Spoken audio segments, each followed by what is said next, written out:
Carrancas, do São Francisco, ex-votos do sertão nordestino, poesia de cordel e bonecos de barro. São algumas das demonstrações da cultura e do povo brasileiro, que a exposição Arte Itinerante mostra em sua viagem cultural.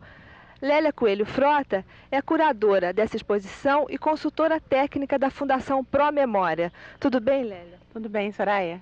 Bom, as dificuldades são muito grandes e os meios e os processos são muito difíceis, né? E, no entanto, o artista e a arte popular sobrevivem e se impõem. Então, o que nos preocupa é o seguinte: até que ponto os consumidores e os intermediários podem subverter ou, enfim, acabar com a arte? Bem, eu acho que nesse processo da transformação que a arte popular no Brasil sofre, está subentendido o próprio processo de transformação da vida dessas pessoas. Eles não são apenas, hoje, são pessoas que migram muito para as grandes cidades, que estão sempre ligadas aos meios de comunicação de massa, todas têm um transistor no mínimo, veem televisão, então seria impossível que a produção delas não se transformasse também junto com a própria vida. Agora, o que eu acho importante é a capacidade de resistência dessas pessoas em relação a preservar também seus valores diante dos novos elementos culturais com que elas se defrontam. E também eu acho importantíssimo que um programa como esse, por exemplo, que a televisão, que os grandes meios de comunicação de massa deem realce, deem reforço a esse tipo de produção, para que aos olhos desses produtores de arte, de cultura, eles também se sintam valorizados no que eles têm de melhor.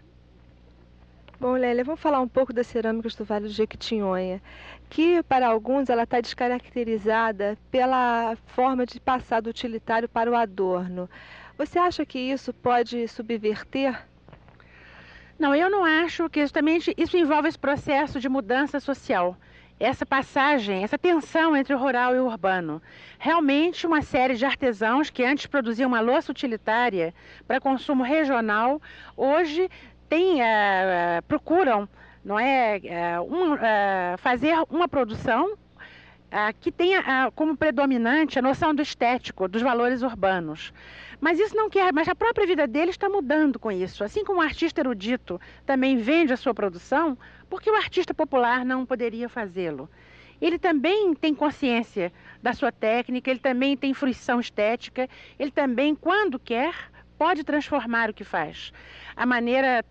Tudo vai depender da maneira de como ele vai fazer isso e do espaço que ele vai ter para continuar tendo uma produção espontânea e verdadeira segundo os próprios parâmetros dele. Lélia, bom, edições como esta, que podem demonstrar que nós podemos preservar a nossa arte popular. Teve o apoio da General Motors, uma empresa privada, que começou e teve a iniciativa de fazer esse livro tão belíssimo, por sinal. Lélia, como é que a General Motors começou e teve a ideia de fazer esse livro? Bem, a General Motors começou a se interessar pelo registro, pela divulgação da arte popular brasileira, com a exposição itinerante Brasil Arte Popular Hoje, do Ministério da Cultura, que foi para a França em 86 e que foi exposta no Brasil esse ano em Brasília. A General Motors, então, patrocinou este catálogo da exposição, que teve uma visitação muito grande em Brasília, quando foi mostrada esse ano pela primeira vez. Então, a firma Editoração Publicações de São Paulo contactou novamente a General Motors para a edição sobre o livro Vitalino, Mestre Vitalino.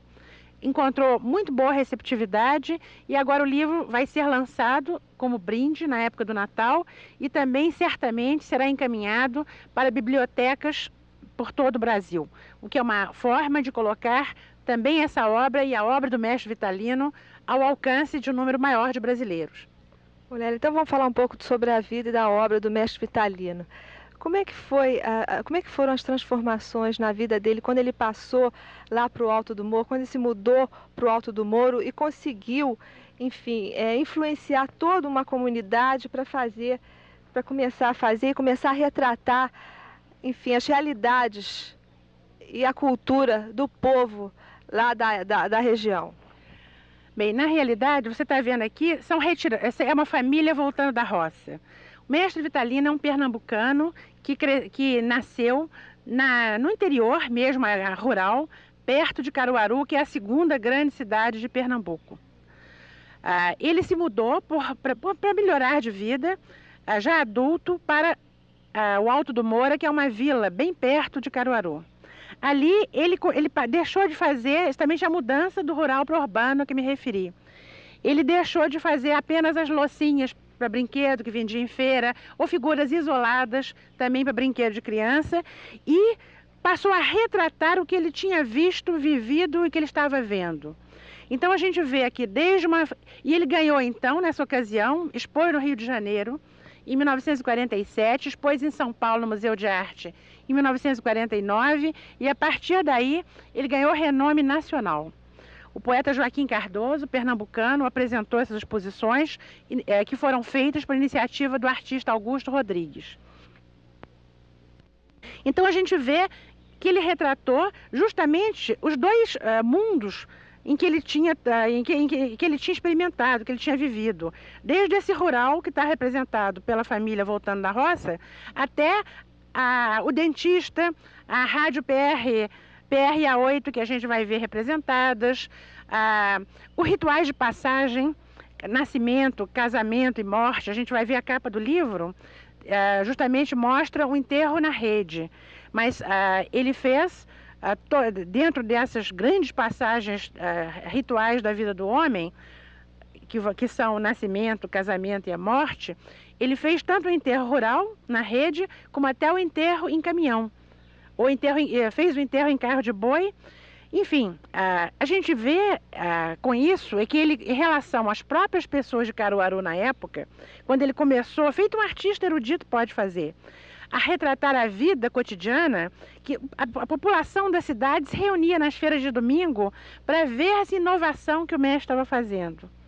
Então, ele não inovou, ele foi um inovador, foi alguém que soube, com a transformação vindo da roça para a cidade, ele criou uma coisa nova.